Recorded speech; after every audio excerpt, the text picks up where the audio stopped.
So it is my pleasure today to get to introduce our guest speaker. Kim Stanwood Terranova is a practitioner from the Agape Center. She speaks here on the 5th Wednesday of any month, and at this time she is speaking on the 2nd Sunday of each month. I love being here and seeing Kim speak, listening to her message. It just feels to me like you can't possibly be around this lady and not realize that love just drips off of her. And I just love that. I love that. I love her. And it is my pleasure to introduce to you Kim Stanwood Terranova.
Who thinks the first and the second is most difficult? Who thinks the second is most difficult?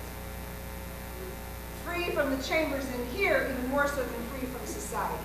Because this is what's going on within us, just keeps on chatting away. There's this like full-on show of what's going on within each and every one of us. I mean, imagine all the beings that are sitting next to you, and now imagine yours and mine, and if all just had the dialogue right above us, this room would be so packed that you wouldn't even think. And it's our opportunity to remember when we have choice. We have this beautiful thing called choice. And I'm inviting you today to wake up, to remember that you have a choice of what's going on in your own inner dialogue, as well as where is your voice in the world. Can we use our voice in the world these days through love, through kindness, through acts of knowing that even as we're standing in a world that is very shaky at times, should I say, that we still have the safety to speak up, especially this year. We're right in the middle of a political ride that's going to be big. Sometimes you just have to say a sound. There's not a word for it. It just has to come out and like a woo, that's going to be really big. It's kind of like a roller coaster ride. You just put your hands in the air and just scream and know that, okay, but I'm still choosing to get on this roller coaster ride. I'm just not quite sure where we're going to end. And what we can know is the freedom of our choice of what we're thinking is going to help determine where we are going to end up. Years ago, when there was another political race happening, I was at my parents' house, and my brother started having a discussion with me about politics. I have this core belief that we can talk about anything. I want us to talk about everything. I want it to be safe enough to talk about religion, politics, relationships, and here's the key. The way to do it is that we seek understanding instead of being right. Because if we aim in all conversations to understand instead of being right and you be wrong, then we could talk about anything. Yes? So we're having a conversation. I don't know that my brother agreed with that at that time. Because in the midst of the conversation, he starts getting very heated when he understands that we have different views. And I'm saying, well, how about this? And I start to get a word in, and all of a sudden there's no words left. And he's like, Kim, what are you thinking? And he starts coming at me, and I just kind of got quiet. But, I'm learning a lot. In those few moments, I learned a lot, which is a really beautiful thing. But I got quiet so I could listen. About an hour later, Mom or Dad needed a coffee, so he and I go to Starbucks. He said, I'm going to go to Starbucks to get Mom and Dad a coffee. He goes, I'll go with you. He was kind of curious why I was so quiet for the last hour. We're standing in line at Starbucks, and I'm sitting there thinking, and all of a sudden he puts his arm around me, and he looks at me, and he says, do you still love me even though we have total opposite political views? And I looked at him, and I said, I love you endlessly. And is there room for us to have different views and just understand one another? Can we just listen to one another without having to have right or wrong? And you know what he said to me right then?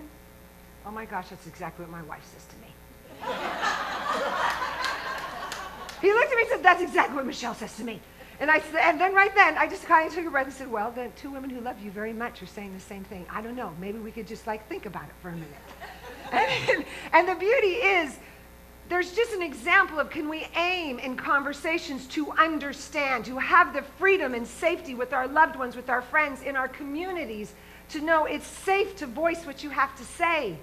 If we could stand in a place to hold one another with the truth that you being the fullness of you allows me to be the fullness of me, and that's what the world needs right now, for you to be you and me to be me. Marianne Williamson says it's much better than I, so let me read to you how she says it. She says, today, living out our greatness takes on an urgency beyond fulfilling our individual dreams. Bringing forth our greatness is critical due to the survival of the species.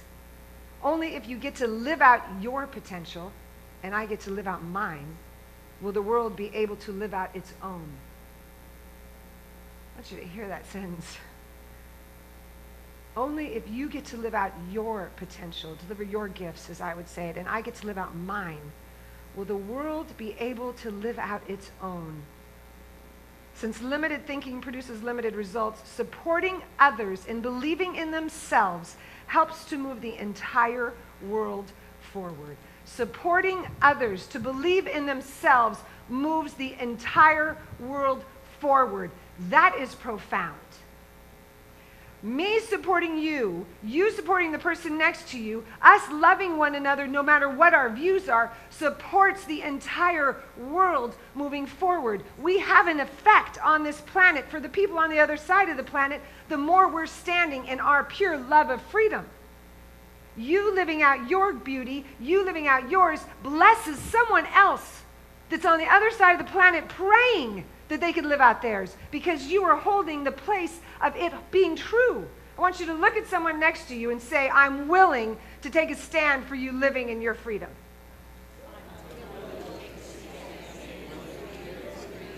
I'm willing to know the truth for you. I am willing to stand in gratitude for your life. And I know you're willing to stand in gratitude for mine. So let's do this. We are here to do this together. This isn't an individual thing. We came on this planet together to stand in full freedom and ride that draft of others so that we could speak up and absolutely just be the ambassadors of peace that we are meant to be. On this day, can we honor every individual that has gone before us? Anyone who ran in to save someone else, anyone who does it today, anyone who stood for peace when it was really difficult and their voice was a risk at being killed because they were standing for peace. May we honor them by living in the fullness of our own freedom every moment of every day. Yes? So to do that, thank you. To do that, there's a few things we get to practice. You know how I feel about practice. You know, I'm always saying, have you been practicing? What's your practice lately? What's going on with that practice for you? We must stay conscious in our practice. If we go unconscious in life, we forget. I'm asking you to remember today and onward of who you are. If we go unconscious and get into habitual thinking, we forget. We must allow our hearts to be so wide that we remember that we're conscious beings. We're here to make a difference on this planet. So you have an opportunity to stay conscious with every choice you make. Now, there's ways to stay conscious. Someone looked at me yesterday and said, but Kim, when I forget, when I say to myself, oh, I'm so ridiculously blah, blah, blah, judgmental, what is it? How can I remember? And I said, because to stay conscious, we must first catch it. There's 3 steps to this. 1, you catch the thought. How many of you know when you later catch the thought of how long you've been talking mean to yourself? Right? It's like maybe a half an hour later, someone's like, oh my gosh, have I been doing that for a half an hour? Did I just walk around this house, fold on my laundry, do all this, and the whole time the chatter was I wasn't enough? And you catch it later. So interrupt it. All I'm saying is once you catch it, that's the great news. Instead of judging how long you were doing it, just be in the place of catch it and interrupt the pattern. When we interrupt a flow that's headed somewhere that's not in the highest good, the second we interrupt it, we have an opportunity to just be gentle with ourselves. Take a deep breath. Everyone take a deep breath. Take a breath, you just interrupted the pattern. You interrupt the pattern right then, and you choose again. 1, catch it. 2, take a breath. 3, choose again. To stay conscious, you get to choose again. What do I know right now? What's the most loving thing I could say to myself right now if I just caught that I've been judging myself for the last half hour? What is the way I could tell someone else I love them and I'm asking for forgiveness for something I did where I was unconscious? Now, I am inviting you to be gentle with yourself that I'm okay if you have to do that 25, 30 times a day. Who cares? The good news is that we catch ourselves, that we have the strength and the willingness to interrupt the pattern, take a breath, and begin again. Every moment we have an opportunity to begin again. These individuals that are before us that have stood and taken a stand for freedom, I will guarantee you that they repeatedly got back up and began again, even when it was really hard. We must have the courage and curiosity to do that. When I think of courage and curiosity, there's so many individuals I think of, but Abraham Lincoln is one of them. So we have individuals on our planet that have taken a stand for freedom. Here's a man who had many challenges in his life, who battled depression, who had great loss, but still had the courage to make choices that honored the human beingness, spiritual beingness, to honor humanity in the midst of something that any of us would look at and see, this is not easy. This is not going down very pretty. And still took a breath and knew, I'm going to move through this. I have to read to you one thing about him. There's so many. Even in his own time, Lincoln's contemporaries marveled at the calmness, the gravity, and the compassion of the man.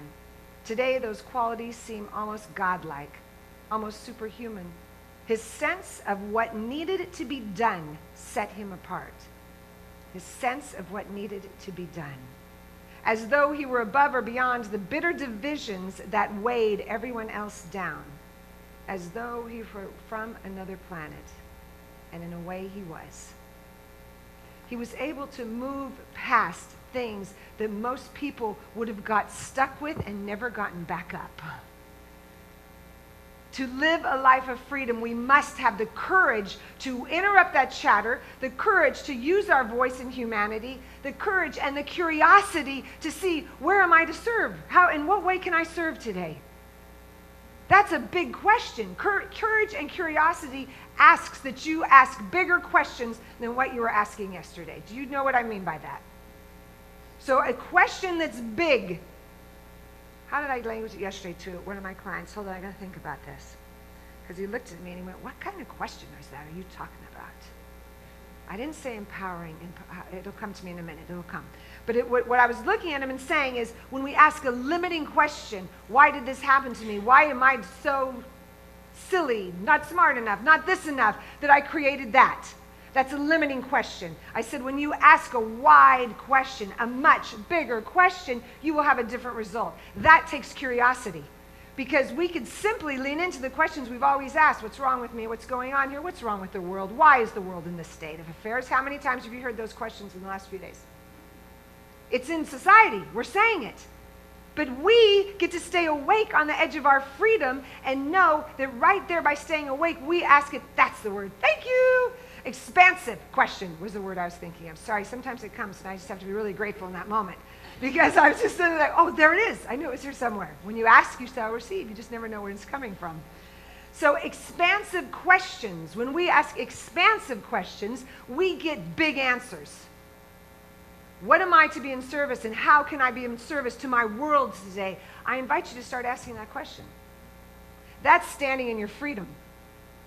Because if you're in this room and you have the freedom to be in this room, you can ask that question regularly. In what way can I be of service to my world today, to this world, to humanity, to someone I don't even know?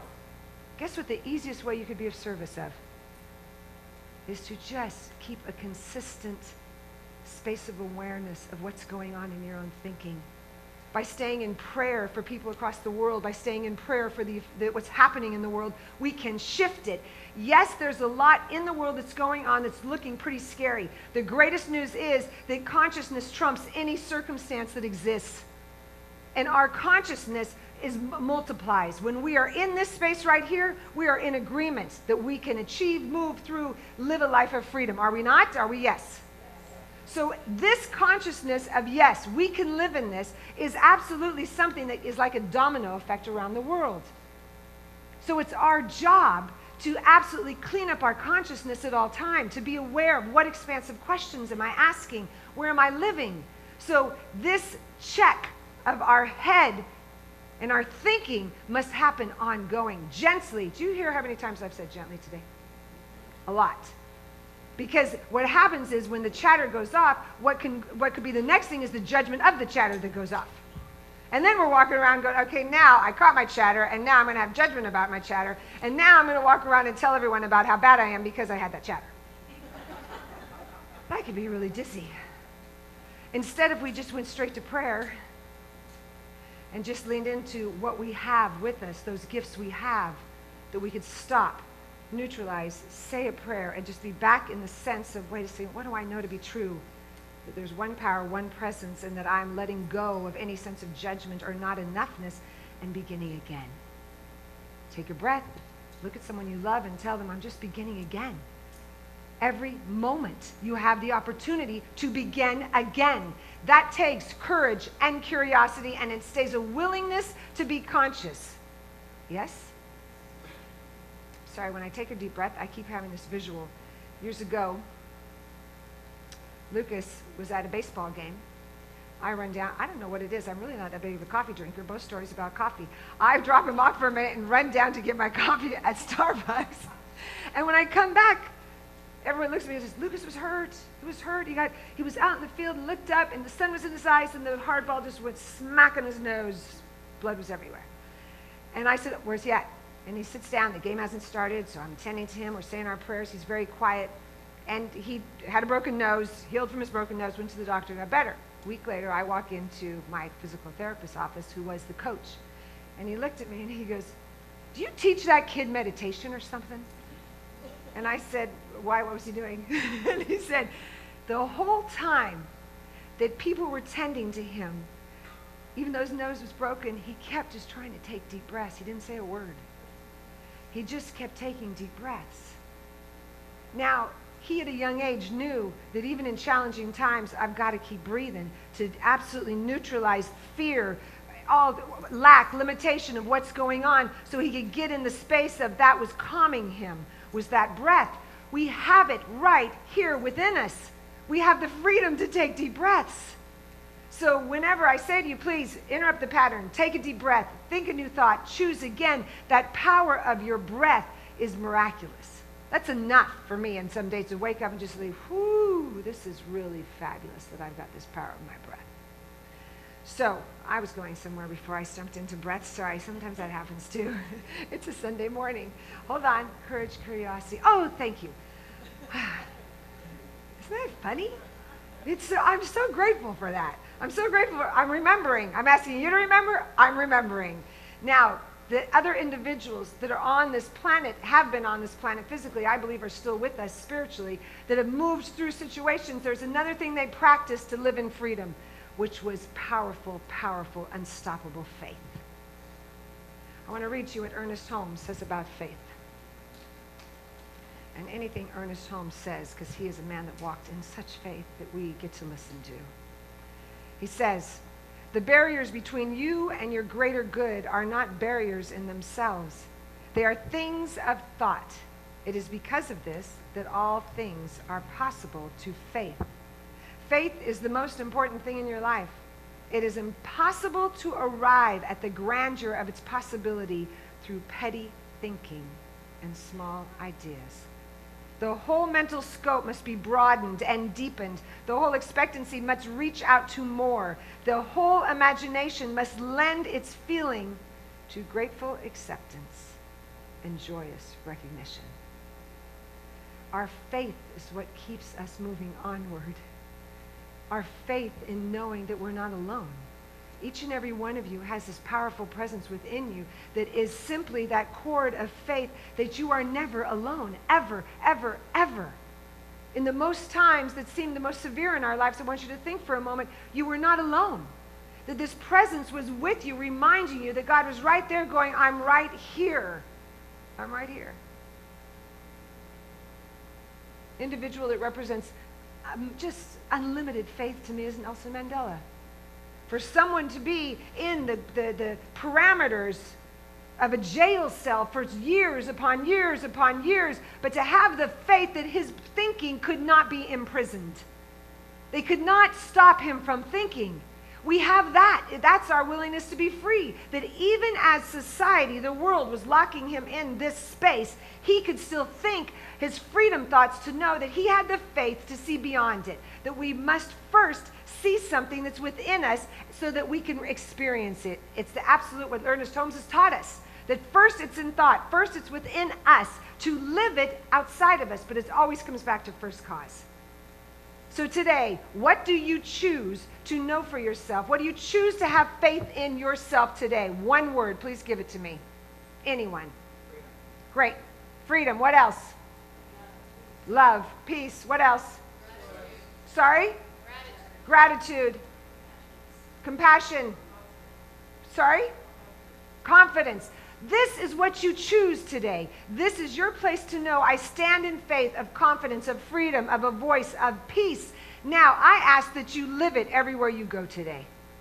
That everywhere you go today, you choose your freedom to speak from the place of peace, confidence, liberty, freedom, knowing to honor every individual that has walked before us and has illuminated the path for us to be able to speak our voice. That's how we honor one another, is that we honor one another by standing in it, that we can speak our voice freely for those that prepared the way before us. Is this making sense? Is it so tangible to know that we can use so much more of our freedom, even if it's right here? Even if we're thinking freer, clearer thoughts each and every day, to stay in prayer, to stay in affirmation, to stay in the place of taking a stand for one another, to live this life of freedom. This is what our ask is, to walk in it, to be it, and to absolutely live it. I want to read you something that Nelson Mandela said. It said, soon after his release, Nelson Mandela was asked by Bill Clinton if he was feeling angry the day he walked away from 27 years in jail. Didn't you hate them? Asked Clinton. He said, you must have felt some anger. He said, sure I did, Mandela replied. I felt anger and hatred and fear. But I realized that if I kept on hating them, then once I got in that car and got through the gate, I would still be in prison. He said, I let it go because I wanted to be free. I let it go because I wanted to be free. Reverend Michael will say that we're not here for just rudimentary spirituality. We're here for full-on spirituality because that's what gets us free. That when we are here to aim for freedom, that we are steeped in our spiritual practice. That if when our aim is for freedom, just like Mandela, we let go of anything that's going to hold us into resentment, anger, judgment, and are willing to begin again, to start again fresh, to honor ourselves and everyone else. I invite you every day to just allow your head to just pour into your heart for a moment, so that your heart leads the way. So that you, as you greet others, you speak from your heart, that you allow your head and your heart to dance in a way that one is not ruling the other. That there's a balance, so that what you speak is a perfect merge of the two. What you act on is a perfect merge of the two. And this planet will be healed because we will stay awake. We get to stay awake and remember. Just like other brave, beautiful individuals, there's so many to name. So many to name. I want you guys to just holler out for a minute. Who are those individuals in your life that you may have known or did not know, that you know took a stand for freedom for you? Sorry? Your mother. Your father. Beautiful. Eleanor Roosevelt. Yes. Your sister. Rosa Parks. Your granny. Who else? Teachers. Brothers, individuals on this planet that took a stand for your freedom. So don't we owe it to ourselves and others, and not that I'm saying we owe something. Do we have the opportunity to live fully in honoring ourselves and them, to know that you took this incarnation to live freely? And I invite you to stand in it, live it full out, and daily, moment by moment, interrupt any chatter that is blocking your freedom, so that you have a voice to speak out in love, in compassion, in confidence, in beauty, in presence to one another, and specifically to yourself. To love yourself through every stumble. To literally love yourself through every stumble. That when you fall, you love yourself enough to know, and I could get back up, dust myself off, say a prayer, and begin again. Because as you do, you are giving yourself freedom. And I invite you today to stay in ongoing freedom in your life and the life of this planet. Can I read to you a few more freedom quotes? Because I find them so brilliant. Because I feel like they say things for us. True freedom is always spiritual. It has something to do with your innermost being, which cannot be chained, handcuffed, or put into jail. Osho. To be true to one's own freedom is, in essence, to honor and respect the freedom of all others. Dwight D. Eisenhower. Freedom is the basic condition for you to touch life, to touch the sky, the trees, the birds, the tea, and the other person. Thich Nhat Hanh.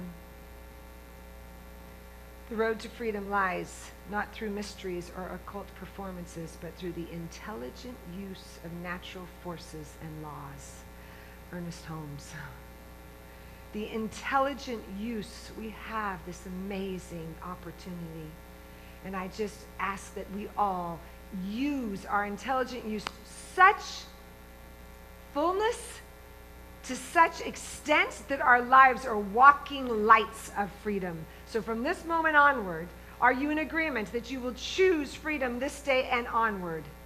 Yes. Choose it for yourself and the person sitting next to you. Choose it for everyone around the planet, that it's our responsibility to stay in high prayer of what's going on the other side of the planet, what's going on next door. Yes? That's our responsibility. So may we just allow right now, as I go to prayer, all these individuals that you see here, as well as those that are unseen, that we invited in at the beginning of this, just hold them in your heart. Okay? And let us go to prayer.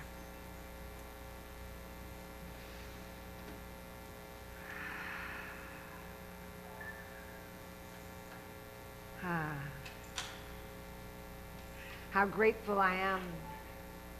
How grateful I am.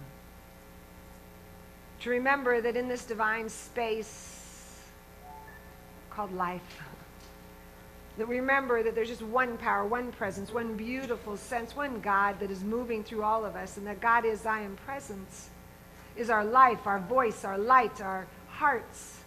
And how sweet it is on this day to know that every individual in this room and beyond has a choice to choose freedom, has a choice to stay so consciously awake and aware that their lives are the light of the planet. That we take a stand for one another, that I am blessing all of us with courage, with gratitude, with staying conscious, with high choice awareness, and with gentleness.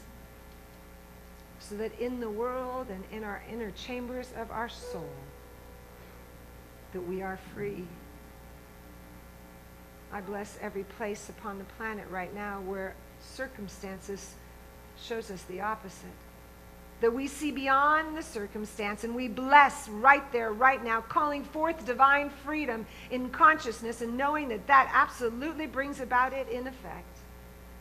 That life is a blessing, and in joy we give and receive. And today, honoring each other and ourselves, I bless us all, I bless this planet, and I accept and know that freedom is our calling and that we scream it out. How good it is to be alive and present. I bless this precious center. I bless the practitioners, the ministers. I bless that it is absolutely flourishing with joy as we continue to grow and stretch and know that all, absolutely all, are blessed. In gratitude, I bless us all, and so it is. Amen. Amen, amen, amen. I thank you. I thank you. I bless you all, and thank you for being here today.